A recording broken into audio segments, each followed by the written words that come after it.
तो वरी पेशाब जो खार जो अनकंट्रोल थी तो वने मसाने जो खुद जो को है इतनी एक्स्ट्राफी ब्लेडर जो एक्सपोज थियल हूंदो आहे ब्लेडर ॿारनि में या माना कंजनाइटल एनिमल ही इनके चइबो आहे तो वो थे तो एक्स्ट्राफी ब्लेडर थे तो न्यूरोजेनिक ब्लेडर थियनि था अहिड़े नमूने सां वॾनि में भी वो अलग बीमारियूं आहिनि वॾनि में मसाने जी बीमारी या गुर्दे जी बीमारी खे जेकॾहिं तव्हां माना पथरी ख़ासि तौर ते हिते असांजे इलाइक़े में कामन आहे वॾनि में गदूद भी थे तो मसाने जो कैंसर तो कैंसर तो वरी माना जेकॾहिं ॾिसजे तो वरी कैंसर तो वरी घणे क़िस्म जा थियनि था त हिते माना एतिरो वक़्तु न आहे जो माण्हू इन्हनि सभिनी शयुनि खे एक्सप्लेन करे तो ख़ासि तौर ते मर्दनि में असां वटि गदूद घणो थिए थो औरतुनि में ख़ासि तौर ते जेको बि माना किडनी जे हवाले सां जेको प्रॉब्लम थिए थो त उहो घणो इन्फेक्शन आहे इन्फेक्शन जे करे औरतुनि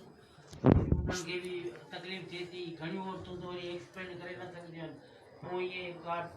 दवा ववा हेॾो हेॾो खाई वरी पंहिंजो गुज़र सफ़र कंदियूं आहिनि फीमेल अक्सर जेको आहे इन जो नोटिस घटि थियूं वठनि त ॿारनि जे हवाले सां जेको पथरी जो आहे पथरी ते असां वटि कामन आहे वॾनि में नंढनि में त उन जो इलाज जेको जेकॾहिं ॾिसजे त हक़ीक़त में मुकेश बि इहो आहे त उन जो इलाज आहे पाणी पाणी तव्हां पींदव तव्हांजी पथरी न थींदी माना जेकॾहिं 100% मां माना तव्हां सम्झो त 2% 3% हूंदो जंहिंखे पथरी थींदी जिते हॉट एरिया आहे गर्मी घणी आहे ऐं जेकॾहिं ॿारनि में डायरिया वग़ैरह घणी थिए त इलेक्ट्रोलाइट इम्बेलेंस थिए थो त उन में स्टोन फॉर्मेशन थिए थी ऐं पोइ वरी खाधे जे हवाले सां बि जेकॾहिं ॾिसजे त कुझु अहिड़ा खाधा आहिनि जंहिंमें हाई प्रोटीन डाइट आहे तो उन्हनि में पथरी थिए थी पोइ वरी डायबिटीज़ में इंसुलिन रेजिस्टेंस जे करे स्टोन ठहनि था या औरतुनि में ख़ासि तौर ते 50-55 सालनि खां पोइ औरतुनि जो जेको मामिलो इहो आहे माना यूरोपाज़ल माना एज में उहो वरी उन में बि स्टोन ठहनि था पर इन्हनि सभिनी जो इलाज जेको आहे न उहो पाणी आहे पाणी जेकॾहिं पीए त माना पथरी ठहंदी कोन प्रिवेंशन आहे चवंदा आहिनि त इलाज एहतियात जेका आहे इलाज खां बहितर आहे पर जॾहिं पथरी थी वई त उनजा इलाज मुख़्तलिफ़ आहिनि उन में अॼु जे जदीद दौर में ख़ासि तौर ते जेको चीरे वारो ऑपरेशन आहे उहो माना ज़ीरो थी वियो आहे जदीद दौर में उन में एडवांस टेक्नोलॉजी जे हवाले सां उन में ट्रीटमेंट ऑप्शन्स तमामु घणा आहिनि ख़ासि तौर ते लेज़र आहे ऐं लेप्रोस्कोपी अची वई आहे अॼुकल्ह त रोबोटिक जी ॻाल्हि थी वञे कराची ताईं पहुची वियो आहे हाणे हिते पहुची वेंदो अहिड़े नमूने सां माना उन्हनि जो इलाज जेको आहे पथरी जी साइज़ साइट माना एरिया उन हवाले सां माना इलाज तजवीज़ करे सघिजे थो बाक़ी ऑपरेशन हिते त कराची खां औरते अचो त किथे किथे माना या लेप्रोस्कोपी या लेज़र वारो सिलसिलो आहे न त अमूमन इहे जनरल सर्जन जेके आहिनि उहे उनजो ऑपरेशन करे पथरी कढी था अचनि ऐं ॿारनि में जेको पैदाइशी जेको पीयू जे जेके असां चवंदा आहियूं पेल्विक यूरेट्रिक जंक्शन ऑब्स्ट्रक्शन उन में भी सर्जरी थींदी आहे पर हाणे अॼुकल्ह माना लेप्रोस्कोपिक जे हवाले सां माना बग़ैर चीरे वारी सर्जरी जेका उहा थी सघे इन्फेक्शन आहे इन्फेक्शन भी घटि पाणी पीअण जे करे थिए थो लेकिन पाणी घणो पींदव त माना पेशाब ठहंदो पेशाब ॿाहिरि निकिरंदो त उन में माना रुकावट किथे भी किडनी में या यूरेटर में या मसाने में जिते भी रुकावट हूंदी त पोइ गंदगी थींदी पोइ इन्फेक्शन थींदो लेकिन पाणी घणो पियो वञे त उन मां माना पथरी इन इन्फेक्शन खां बि माण्हू आजो थी सघे थो त अहिड़े नमूने सां माना मथा छॾे लेवल ते त माना इहे बीमारियूं पोइ वरी अचनि था माना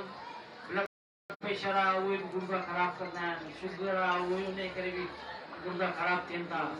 उहो वरी इन खां पोइ जॾहिं गुर्दा ख़राब थियनि था त उनजो प्रोसेस लंबो आहे पोइ डायलिसिस आहे उनजी ट्रीटमेंट इनिशियली पोइ वरी फ्यूचर में किडनी ट्रांसप्लांट जो आहे ॿारनि में बि जेके मसाने जी बीमारियूं थियनि थियूं उन में बि ॿार जेको पेशाब आहे मसाने में रुकिजे थो पूरो चार्ज नथो थिए त उहो बैक किलो थी करे गुर्दनि खे ख़राब थो करे, उन जा वरी गुर्दा ख़राब थियण खां पोइ उन जो बि इनिशियली ट्रीटमेंट इहा आहे डायलिसिस थ्रू वरी उनजो ट्रांसप्लांट थी सघे थो। हिते माना घटि आहे कराची जहिड़े शहर में, उते ट्रांसप्लांट वारनि जा थियनि था। अहिड़े नमूने सां मुंहिंजो अॼु जो माना मक़सदु इहो आहे माना एहतियात जेका आहे न उहो तमामु ज़रूरी आहे। पाणी जेतिरो घणो पीअंदो त माना इन शयुनि खां बची सघिजे। महिरबानी डॉक्टर मोहम्मद खान बबर जी। असीं ख़ुशनसीब आहियूं असां वटि मेडिसिन में ऐं कार्डियोलॉजी में इस माहिर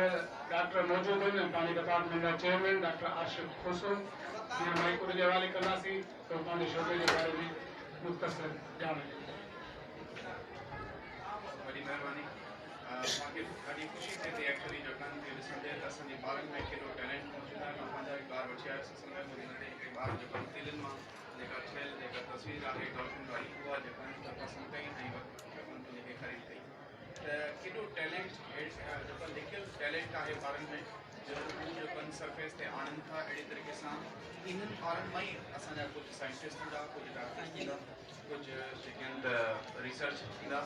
ऐं अॻिते हली करे कुझु जेके मुल्क जा जेके आहिनि उहे पंहिंजो सर्वान थींदा। त अहिड़ी तरीक़े सां इन मतिलबु आहे त जेको असां वटि लिखियलु टैलेंट आहे उन खे ज़ाहिर करण जे लाइ इहो जेको फॉरम आहे त तमामु सुठो आहे ऐं इन खे अॻिते वधाइजे जीअं उन्हनि खे छा आहे त बेसिकली न फ़क़ति असां पंहिंजे पाण खे हिते मदद रखूं ऐं अॻिते वञी करे पंहिंजनि खे रक़म त खणी करे ॿियनि स्कूलनि सां गॾिजी करे कॉम्पिटिशन कयूं। छो त मां बि कंहिं हिकिड़े नंढड़े स्कूल जेको छुल परे न आहे हितां ई जेको जैताबाद जेको आहे हिकु शहर आहे त उतां ई जेको आहिनि त मां पंहिंजो जेको एजुकेशन शुरू कई ऐं उते जेको आहिनि त शुरू में मूंखे अञा ताईं यादि आहे जॾहिं उते ॿारनि खे इंग्लिश सिखाइण जे लाइ कोई न हूंदो पोइ मां छा कयो ख़ासि जेको आहे उते पहिरियां वियुसि मां अमेरिकन कल्चरल सेंटर में अंग्रेजी सिखी आयुसि। पोइ उतां अची करे जेको आहे पंहिंजे शहर में हिकिड़ो नंढो सेंटर खोलियो ऐं ॿारनि खे उते मुफ़्त में जेको तालीम ॾियण जे लाइ जेको इंग्लिश कोचिंग सेंटर मूंखे अञा ताईं यादि आहे। पोइ मां पाण जेको आहे त इंग्लिश काफ़ी अरसे ताईं जेको हुते इंग्लिश ऐं ग्रामर जेको पढ़ाईंदो कराची में तालीम सां ऐं मोहबत जेको एतिरो हूंदो हुओ त वरी आहिस्ते आहिस्ते जॾहिं एस टी सौरी जेको आहे त उहो किताबु पंहिंजो जेको इंग्लिश में जेको शाह साहब जेको आहे त किताबु उहो इंग्लिश में हो जॾहिं मुंहिंजो तर्जुमो न आयो हुयो बेटी जी जेको आहे पंहिंजो तर्जुमो न आयो त उन वक़्तु जेको आहे मूंखे यादि आहे अञा ताईं मां पंहिंजे जेको उन मां ई ट्रांसलेट करे ॿियनि खे जेको आहिनि त पंहिंजे दोस्तनि खे पंहिंजे नंढनि जेको आहे जेके हेठि जेके तबके वारा हुया उन्हनि खे ॿुधाईंदो हुउसि। पोइ असां वटि जेको ॿियो दुकान इहो हुयो त जॾहिं उते मां जेको रहंदुसि फिज़िक्स केमिस्ट्री बायोलॉजी इहे कोन हूंदा। घणो करे रुझान इहो हूंदो त सिर्फ़ु सिर्फ़ु इंग्लिश ऐं अखर जंहिंजा सुठा हुजनि उहो ई ॿार अॻिते वधी सघे थो, बाक़ी ॿियो कोई नथो वधी सघे। पोइ उन जे करे तवजा इहो आहे हींअर जॾहिं मां ॾिसां थो पंहिंजे ॿारनि खे त ॿियो कुझु उन्हनि ते अखरनि ते तवजा कोन्हे, एक्चुअली उन्हनि जे सम्झ ऐं इनोवेशन्स ते जेको तवजा आहे। वॾी महिरबानी ऐं अहिड़ा मेड़ाक जेके थियणु घुरिजनि। ऐं हींअर जेको आहे त छो मुंहिंजो तालुक़ु जेको आहे कार्डियोलॉजी सां आहे, दिलि जे शोबे सां आहे, त उनजे करे जेको ऐं दिलि जे जेके शोबे जूं जेके बीमारियूं आहिनि उन खे असां चइनि जेको हिसनि में जेको त घणो करे विरहाईंदा आहियूं। उनजो तरीक़ेकार इहो आहे त उहे माण्हू जिन खे बिल्कुलु दिलि जी का तकलीफ़ न हुजे उन्हनि खे हिकिड़ी असां कैटेगरी में रखंदा आहियूं ऐं उन्हनि खे असां ॾिसींदा आहियूं त तव्हांखे अॻिते हली करे प्रिवेंशन करणी आहे त उहो प्रिवेंशन जा कहिड़ा तरीक़ेकार आहिनि उहे तव्हांखे ॿुधाइनि। ॿिया उहे जिन खे अटैक थी चुको आहे, जिन खे बीमारी थी चुकी आहे फॉर एग्ज़ाम्पल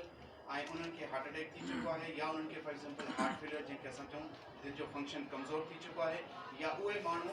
ख़ासि करके औरतूं ऐं मर्द नंढी उमिरि वारा जिन खे दिलि जे जेको आहिनि त वेल्व जो मसइलो थियो हुजे, ऐं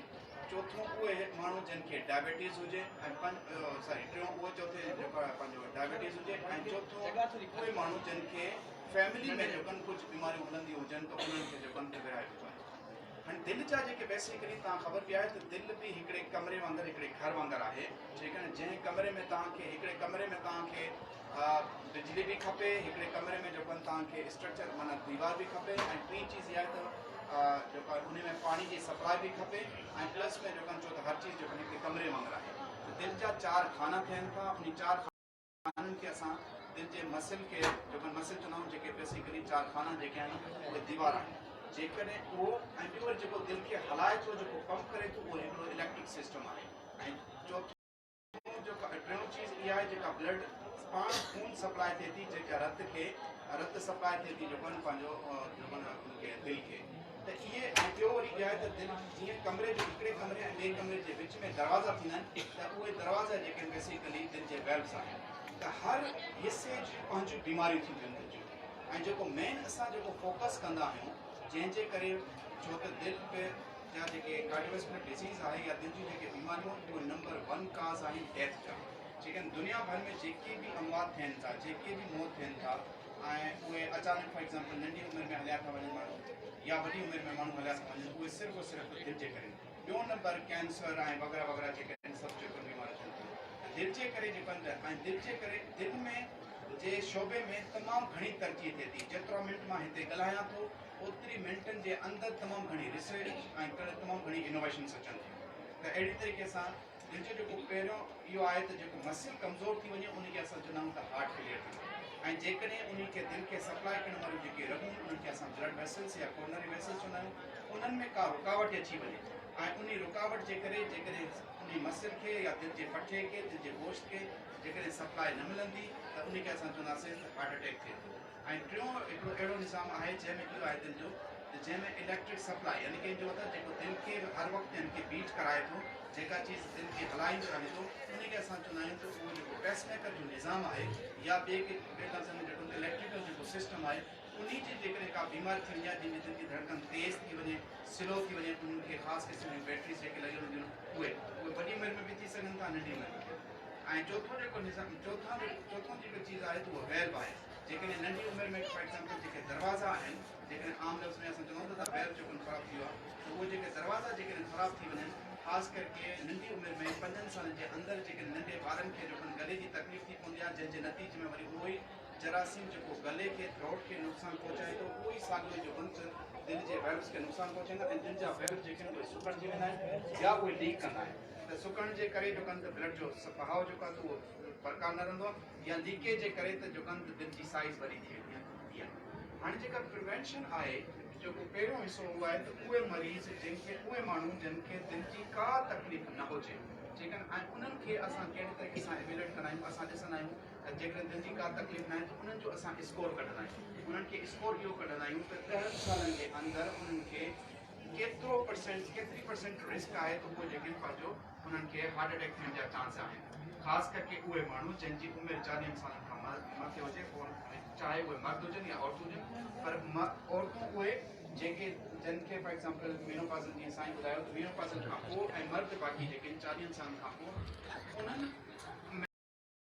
प्रिवेंशन जेको बहितर आहे जेकॾहिं उन्हनि जे पंहिंजे ख़ानदान में को उन्हनि जो वालिद साहब को यानी कि वालदा जेके नंढी उमिरि जो मक़सदु इहो हूंदो आहे छो त उहो डेटा इंटरनेशनल आहे 55 साल खां घटि औरत हुजे ऐं 65 साल खां मर्द घटि हुजे इन खे असां नंढी उमिरि वारा यानी कि नंढी उमिरि में अटैक चवंदासीं माना 55 साल ऐं 65 साल में जंहिंखे अटैक थिए थो उन ॾींहुं बाक़ी 65 खां मथे जेकॾहिं हुजे त पोइ उनखे वॾी उमिरि में अटैक चइबो आहे त 55 साल खां जेकॾहिं कंहिंजी फैमिली जी हिस्ट्री आहे त अटैक थी चुको आहे त पोइ पंहिंजो प्रिवेंशन कराइणु यानी कि पंहिंजो दिलि जो चेकअप ज़रूरु कराइणु दिलि जे चेकअप में छा छा शयूं ॾिसंदा आहियूं असां हिकु त उहे फैक्टर्स जेके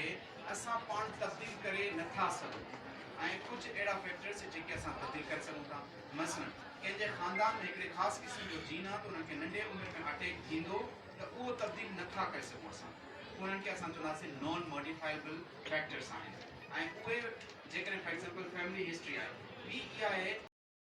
त एज वधंदी रहे थी त रिस्क बि ईअं दिलि जे बीमारियुनि जे लाइ वधंदो रहे थो त एज खे असां तब्दील नथा करे सघूं उहो बि नॉन मॉडिफाइबल फैक्टर में अचे थो ऐं ॿिया फैक्टर्स अहिड़ा आहिनि जेके असां मॉडिफाई करे सघूं था चेंज करे सघूं था उनमें कहिड़ो फैक्टर आहे पहिरियों हिकिड़ो त इहो आहे त स्मोकिंग फॉर एग्ज़ाम्पल जेके असांजूं बैड हैबिट्स आहिनि ख़ासि करके स्मोकिंग उहा चीज़ आहे जंहिंमें नंढी उमिरि में ख़ासि करके छो त हिते मां तक़रीबन जॾहिं खां मां 4 साल 5 साल खां पहिरियों जो कनि त एंजियोप्लास्टी शुरू कयूं हिते त असां वटि सिर्फ़ु सिर्फ़ु इहे जेको 25-26 जो अंग खां वठी करे 45 ऐं 40 जे विच में जेके माण्हू पहुचनि पिया छो त मां जॾहिं एंजियोप्लास्टी करे उन्हनि खे जेको चवंदा त तव्हांखे वॾो अटैक थियो आहे महिरबानी करे दवाई पाबंदी सां खाईंदा कयो छो त तव्हां में असां स्टैंड विधो आहे भले मां जेको आहिनि हिते साईं भट्टी साहिब जी महिरबानी सां 3-4 लखनि जो कमु कयो हुजे पर अॻिते ईअं थिए त वरी ॿीहर तव्हांखे अटैक थिए उनजे लाइ प्रिवेंशन तव्हांखे लाज़मी आहे पर जॾहिं मां उन्हनि खां पुछा कयो आहे त तव्हां सिगरेट पींदा आहियो त मूंखे तक़रीबन 100 मां 99% ॿुधायो त असां सिगरेट पींदा आहियूं। त सिगरेट जेको आहे हिकिड़ो वॾो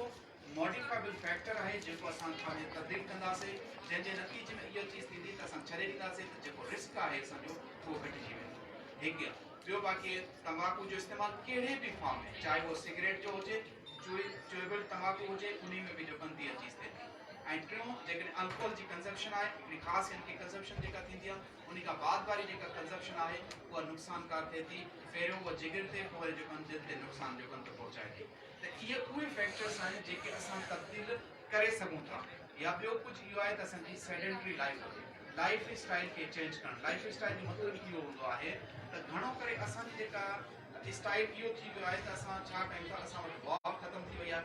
असां वटि हलणु फिरणु तमामु घणो ख़तमु थी वियो आहे। मोटरसाइकिल ऐं जेको प्लस में जेको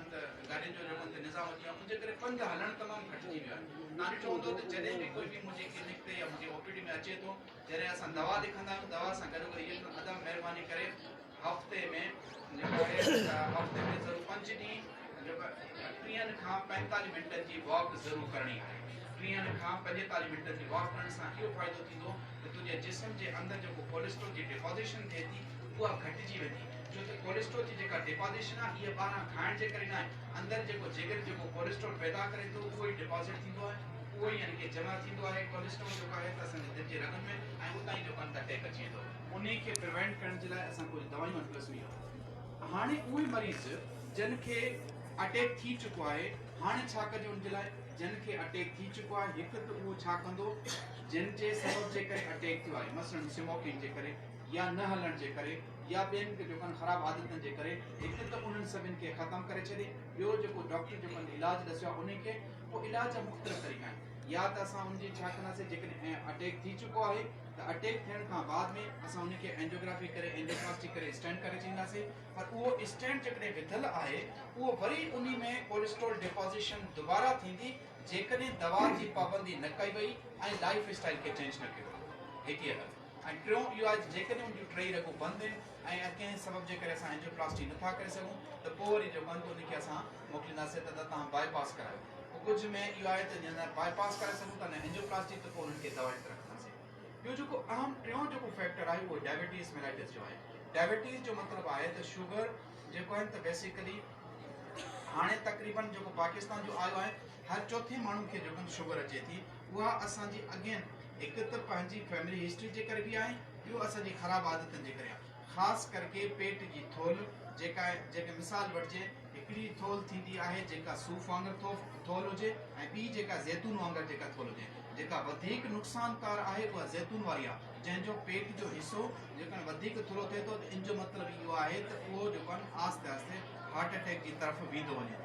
जेको गोलाई में थोल आहे, जीअं सूफ़ वांगुरु आहे, उन खे दिलि जा अटैक न थींदा आहिनि। असां सम्झंदा आहियूं त जेको उहो थुल्हो माण्हू आहे त उन खे वधीक अटैक थींदा, न उन खे वधीक अटैक न थींदा। तव्हां चवंदो त न सनलो आहे, सुफड़ो आहे, पोइ बि जेको आहे उनखे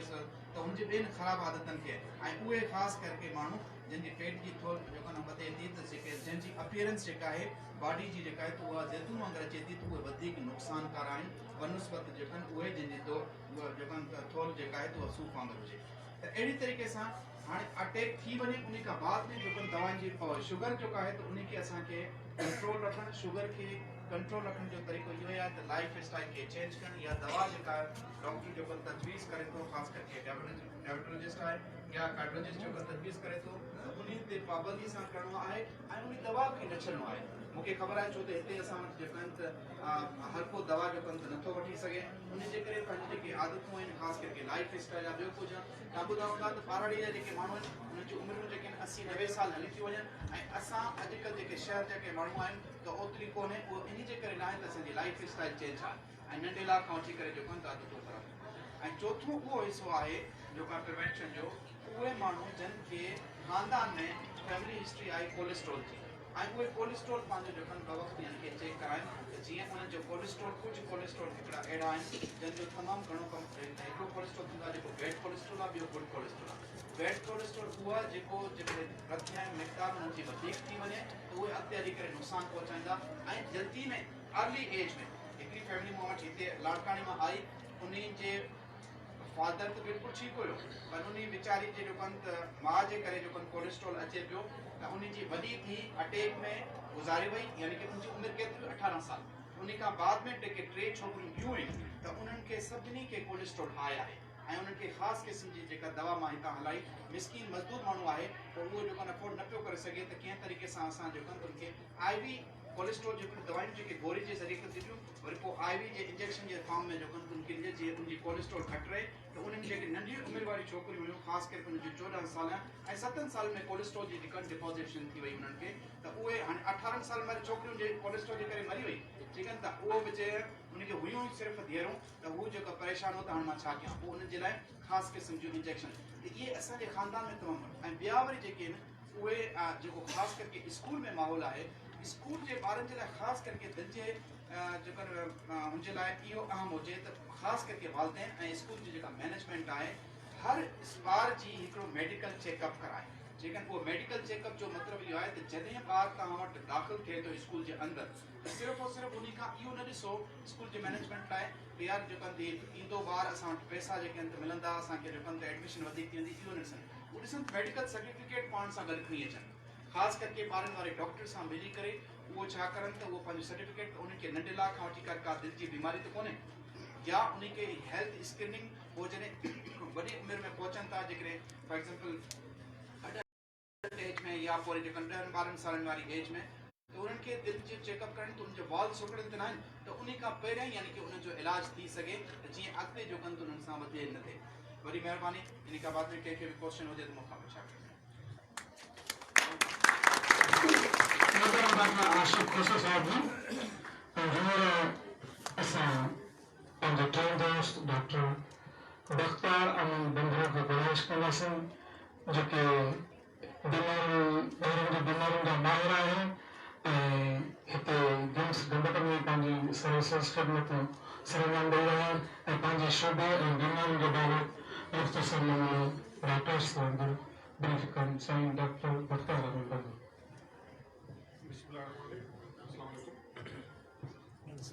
गंबट मिडिल कॉलेज में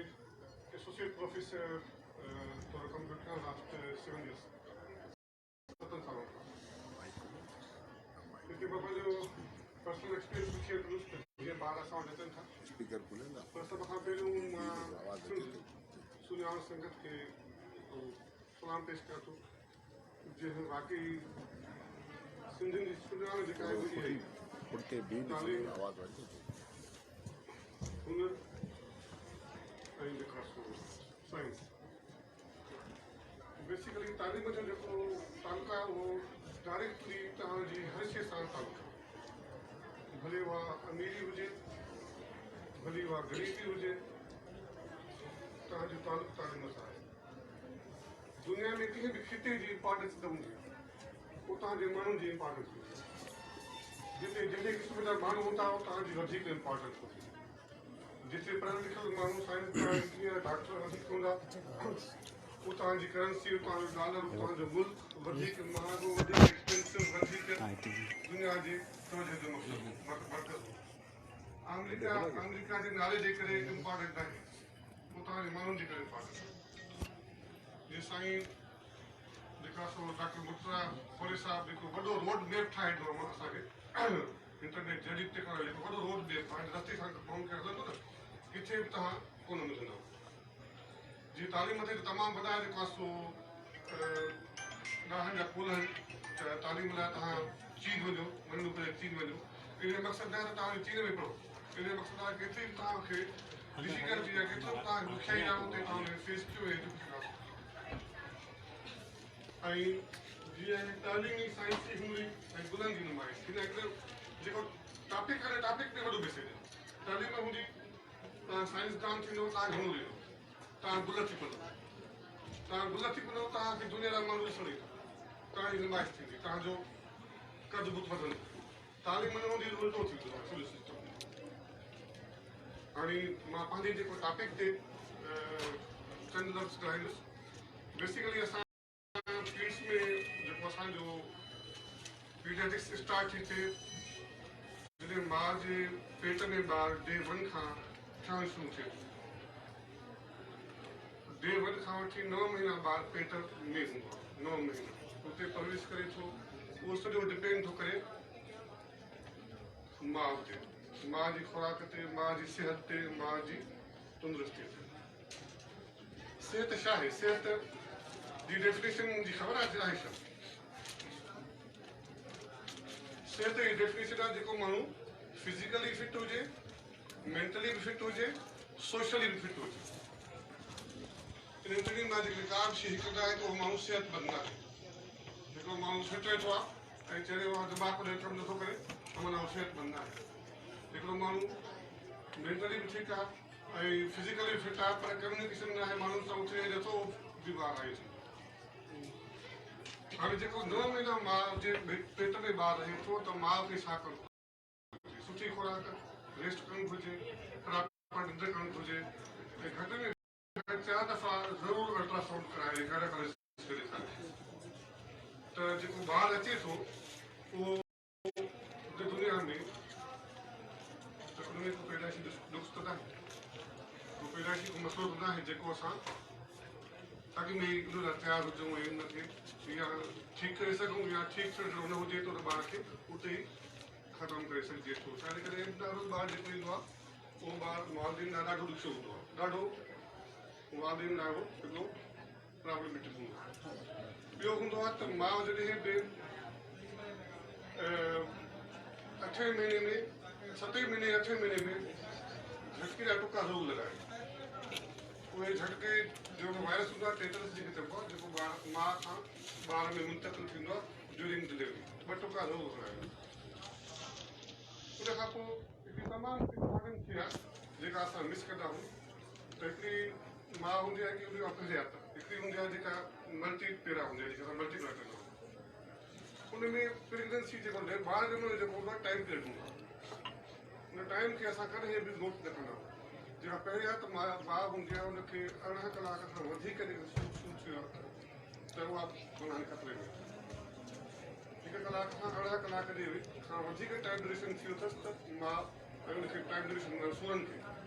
ॿार ॼमण वारो हूंदो आहे 18 कलाक खां मथे थी वियो आहे त माना माउ बि ख़तरे में हाणे ॿार बि ख़तरे में पर जेकॾहिं उन खां 18 कलाक खां मथे थी वियो आहे ॿई ख़तरे में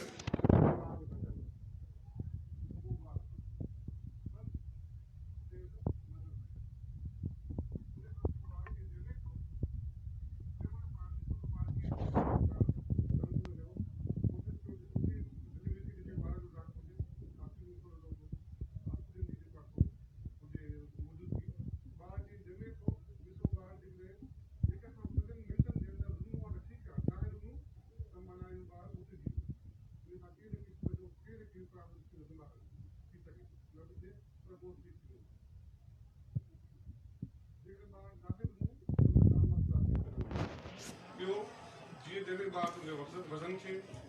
टियों जेकॾहिं ॿारु कटियो आहे घटि वक़्तु वज़न घटि अथसि त हुनखे फौरन डॉक्टर खे ॾेखारियो वञे या की जेको आहे सो अस्पताल में हलियो वञे उते ॾेखारे थो उन खां पोइ सभु वॾे में वॾो असां जेको ब्लडर कंदा आहियूं सभु खां वॾे में वॾो ब्लडर मदर मिल्क ते वॾो प्रॉब्लम हूंदो आहे मायूं चवंदियूं आहिनि त असांजो खीरु 3 ॾींहंनि खां पोइ ई थो साॻी बकरी आमदी आहे पहले ॾींहुं खीर थींदो गऊ आमदी आहे पहले ॾींहुं खीर थींदो पर माउ जो डिलीवरी थी करे असांजो खीर 3 ॾींहंनि खां पोइ छो बेसिकली खीर जो तालुक तव्हांजी ममता सां आहे माउ थियण सां आहे खीर बग़ैर ॿार ॾिणे बि थी सघे थो जेका ॿारु एडॉप्ट थी करे फर्ज़ कयो मां माउ की मूंखे ॿारु कुतो थिए बाक़ी पालीअ खां ॿारु मूंखे ॾिनो केरु भाउ भेण ॾिनो ऐं मां ॿारु वरितो खीर पीआरां उहे खीर अची सघे थो खीर जो वास्तो तव्हांजो ब्रेन जे हार्मोन्स सां आहे जेको तव्हांजे कंट्रोल में न हूंदो आहे तव्हांजी सोच सां हूंदो आहे ऐं खीर जीअं ॿारु ॼमंदो आहे 15 मिंट में माउ खे अची वञे थो पर असांजी जेके हिन घर में वॾड़ियूं हूंदियूं आहिनि उहे वरी पंहिंजा पुराणा टोटका कंदियूं आहिनि खीर बकरी जो पीआरींदियूं आहिनि या पोइ उनखे धोती ॾींदियूं आहिनि या उनखे माखी ॾींदियूं आहिनि या काशी ॾींदियूं आहिनि माउ खां ॿार खे परे रखियो हूंदो माउ खां ॿार खे परे रखंदो त ॿारु ॾिसंदी कान्हे माउ त खीर करे वठंदो हिकु त इहो ॿियो आहे वैक्सीनेशन फासी टुका वैक्सीनेशन हमेशा तकरीबन जेका बि थींदी आहे उहा सेफ हूंदी आहे, का बि वैक्सीनेशन नुक़सान कान थींदी आहे। हल्का फुल्का नुक़सान ॾेई सघे थी, पर उहे नुक़सान उणिवीह खां टीबीअ खां गर्दन तोड़ बुखार खां नमूनिया खां घटि हूंदा। इहे वॾियूं बीमारियूं आहिनि। गर्दन तोड़ बुखार तमामु वॾी बीमारी आहे, हल्को बुखार थियणु हल्की बीमारी आहे। उन खां पोइ ॿार में 5 डेंजर साइन हूंदा, उनजी तव्हांखे ख़बर हुजणी घुरिजे। डेंजर साइन कहिड़ा आहिनि? ॿार खीर न वठे, डेंजर साइन। ॿार खे झटको लॻे, फिट्स पवनि, डेंजर साइन। ॿार बेहोश थी वञे, डेंजर साइन। ॿार खे तमामु तेज़ बुखार हुजे ऐं मुसलसल उल्टी करे, डेंजर साइन आहे। डेंजर साइन जॾहिं बि तव्हां ॿार में फील कयो, फौरन अस्पताल वञो, काॾे बि न वञो। ॿी ॻाल्हि हूंदी आहे, असां वटि ॿिनि क़िस्मनि जा सेटअप हूंदा आहिनि। हिकिड़ा हूंदी आहे क्लिनिक, ॿी हूंदी आहे अस्पताल। जॾहिं बि एमरजेंसी एमरजेंसी जॾहिं बि तव्हांखे थिए, तव्हां हमेशह हॉस्पिटल ॾे वञो। भले केॾो वॾो डॉक्टर हुजे, वॾी क्लिनिक हुजे न वञो, पोइ तव्हांजो टाइम वेस्ट थींदो, अधु कलाक। बेसिक मां वॾो डॉक्टर हुजां,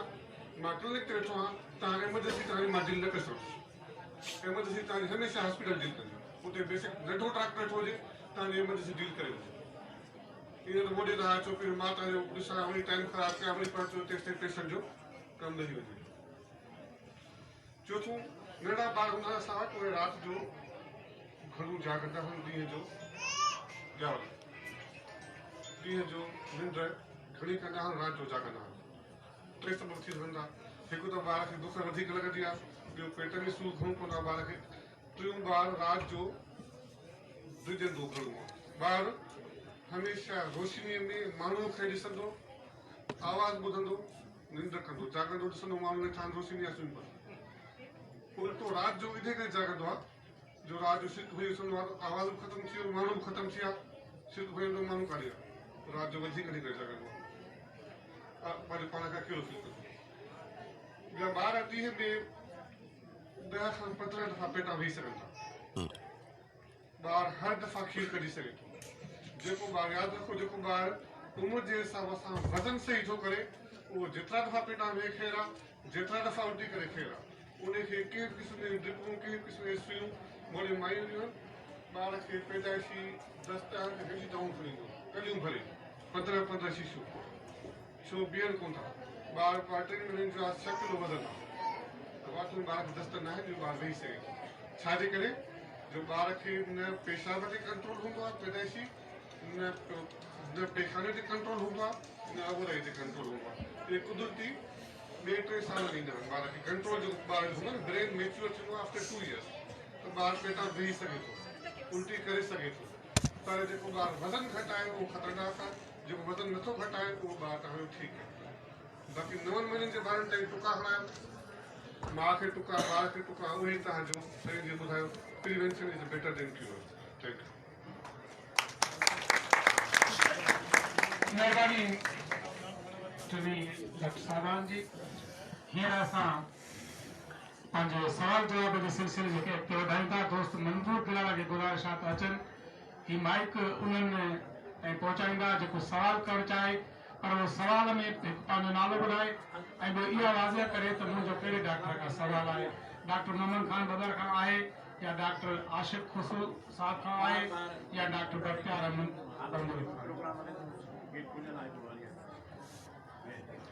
ऐं हिकु दफ़ो ॿियो इहा गुज़ारिश त बहस वारो माहौल न हुजे, ॼाण जे लाइ हिकु सवाल कयो वञे ऐं उनजो जवाबु ॿुधिजे। हीअं बि हिकिड़ो इंटरनेशनल नारो आहे त सिहत असांजे विर्स में आहे। हुन खां मुराद इहा आहे त जेकॾहिं साइंसी बुनियादनि ते असां उहे आहियूं, सुजाॻ आहियूं, त पोइ हिन सभिनी मर्दनि खां बची सघूं था। साईं, मुंहिंजो सुवाल साईं बाबा साहब खां आहे, स्पेशली किडनी जे हिसाब सां जेको स्टोन फॉर्मेशन थिए थी। साईं तव्हां ॿुधायो त पाणी जो एक्सेस यूज़ करण सां अवण जी पथरी न ठहंदी, ऐं उन जा रीज़न्स जेके तव्हां ॿुधायो त एक्सेस यूज़ ऑफ प्रोटीन जे करे गोश्त जो इस्तेमालु कयूं था, अंडे जो, त प्रोटीन जो जेको अचे थो त उन जे करे बि थिए। ॿी शइ थी कैल्शियम जे करे। हाणे कैल्शियम जेके बि असां फूड खाऊं था, में ज़्यादा कैल्शियम आहे, जंहिंजे करे असांजी या प्रोटीन थिए गोश्त में कैल्शियम जेको ठहे थो, त उहो कहिड़ा असांजा फूड्स आहिनि जेका असां अवॉइड कयूं त कैंटीन में या यूरिनरी ब्लेडर में पटी जी स्टाफ थे न थिए प्लीज रिपोर्ट महिरबानी सुवाल तो ॾाढो खाराइबो आहे पर हिन में जेको कैल्शियम जेको चओ था न इहो सिर्फ़ु कैल्शियम खाइण सां या कैल्शियम न खाइण सां स्टोन न थींदो आहे पर स्टोन जी जेका एनालिसिस थींदी आहे त हुन में कैल्शियम ऑक्सीलेट जो ख़ासि तौर ते किडनी में जिते बि का रुकावट हूंदी यूरिन जिते बि माना फॉर्मेशन खां पोइ जिते बि हुनजी रुकावट हूंदी त उहो ठहंदो हिन में ख़ासि तौर ते इंफेक्शन में उहो कैल्शियम डिपॉज़िट थिए थो उन जी जेका एनालिसिस थींदी आहे पोइ कैल्शियम ऑक्सीलेट आहे बाक़ी ॿियो सुवाल जेको तव्हांजो प्रोटीन जे हवाले सां आहे त हाई प्रोटीन डाइट उन में वेट वधंदो ऐं स्टोन फॉर्मेशन थींदी पर स्टोन फॉर्मेशन उन में ख़ासि तौर ते यूरिक एसिड मेंशन कयो वेंदो इन थ्योरीज़ में माना को आख़िर आहे कोन्हे या कोई माना कंट्रावर्सी आहे इन जेको रिसर्च जो हवालो को इफेक्ट न आहे त को गोश्त खाईंदो त पथरी थींदी या टमाटो खाईंदो त पथरी टमाटो हर घर में हिकिड़ी देगड़ी मां सभु माण्हू खाइनि था हिकिड़े खे थिए थो हिकिड़े खे नथो थिए थोरी कंट्रावर्सी चेयरमैन साहब सही कंदे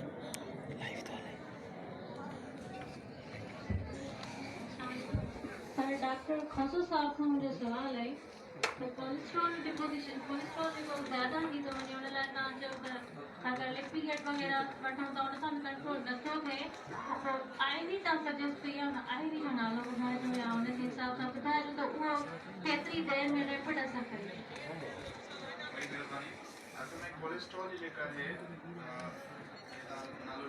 के गोरी जो लिपिगेट हाणे कुझु जेके कोलेस्ट्रॉल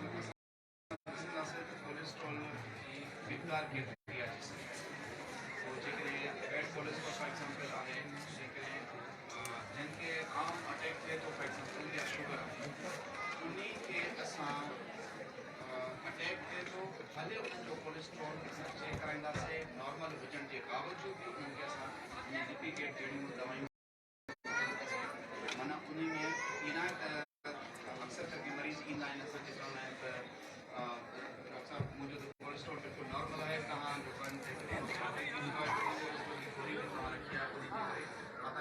कोलेस्ट्रॉल जे बारे में ॿाहिरि खाइण सां असांजो जेके जेको कोलेस्ट्रॉल खाईंदो आहे उहो रोज़ाना ठहंदो आहे ड्रहंदो आहे इन जे करे जेको आहे त पोइ असांजी कोलेस्ट्रॉल जी दवा रखी हूंदी आहे उनखे ओरल असां अचे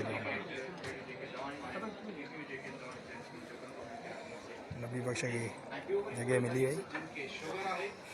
नई रिसर्च जे मुताबिक़ चाहे उनजो कोलेस्ट्रॉल वधे हुजे या न हुजे उन्हनि खे बि असां जेको हिकिड़ी लो डोज जेको स्टेटिन जी असां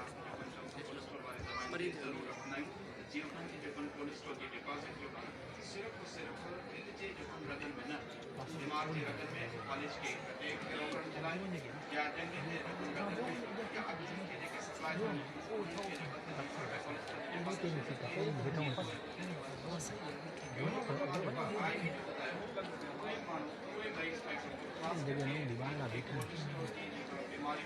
उन्होंने जगह पई तो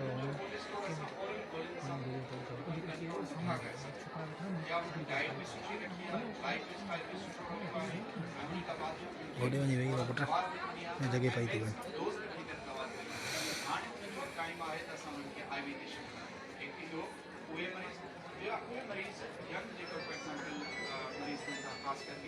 जिनके फेमिलियल हाइपोकोलेस्ट्रोलेमिया यानी कि खानदान में उन्हनि कोलेस्ट्रॉल वधंदो अचे तो उन्हनि जो एलडीएल फॉर एग्जाम्पल जेको आहे बैड कोलेस्ट्रॉल थिए थो लेकिन 500,000 खां तमामु घणो आहे त पोइ उन्हनि खे प्रिवेंशन करणु था कि उहो कोलेस्ट्रॉल डिपॉज़िट न थिए पोइ उन्हनि खे आई उन्हनि जो नालो PCSK इनहिबिटर्स आहे ऐं उहे आम जेको फॉर एग्जाम्पल डॉक्टर तव्हांखे न ॿुधाईंदा जेके फॉर एग्जाम्पल आम कार्डियोलॉजिस्ट हुजे या आम फॉर एग्जाम्पल जेको तव्हां GP जनरल प्रैक्टिशनर जेके आहिनि उन्हनि वटि इहा चीज़ न मिलंदी छो त इन्हनि जे लाइ कोई स्पेशल क्राइटेरिया थींदो आहे त हिननि ख़ासि केस जेको आहे छो त उहा दवा महीने जे हिसाब सां ॾिनी वेंदी आहे त उन्हनि जो रिस्पॉन्स न थो वेंदो आहे उहे जेके PCSK आहिनि पाकिस्तान में मौजूदु बि न आहिनि उहे तव्हांखे पारां पोइ पुराणी जीअं हिननि मां मिसाल ॾिनो हिकिड़े खानदान जे लाइ वरी जेको आहे डॉक्टरनि जो खानदान उन लाइ ख़ासि जेको दवाई मां असांखे दवा ॾिनी वई सिर्फ़ु उन्हनि जे करे जीअं जेको तुंहिंजी गाॾियूं जेके तुंहिंजो कोलेस्ट्रॉल ऐं उन कोलेस्ट्रॉल जे करे उन्हनि जे हथ में जेको काफ़ी ॻोढ़ा पैदा थिया काफ़ी ॻोढ़ा ख़ासि करके हिननि एल्बोस यानी कि टूट जी जॻह ते गोॾनि जी जॻह ते अखियुनि जे हेठां मथां हिननि वटि काफ़ी कोलेस्ट्रॉल जा जेके उन्हनि खे डिपॉज़िट्स जमा थिया जंहिंजे करे उतां ई मां सुञाणे करे उन्हनि खे जीअं कोई कोलेस्ट्रॉल जीअं अंदरि ॿाहिरि जमा थियनि था ईअं उन्हनि जे रगनि में जमा थियनि था उहो मेन रगनि खे जेको कंट्रोल था उन्हनि जो जेको प्रोपोर्शन थिए थो तमामु घटि थिए थो मिसाल वठो उन्हनि जो हूंदो आहे 100 मां 2 या 3% वधीक न हूंदो आहे ठीकु आहे न जेको 97-95% जेके माण्हू हूंदा आहिनि जंहिंजो कोलेस्ट्रॉल बिल्कुलु नॉर्मल हूंदो आहे उन्हनि खे अटैक जेकॾहिं थिए थो त उन्हनि खे असां दवा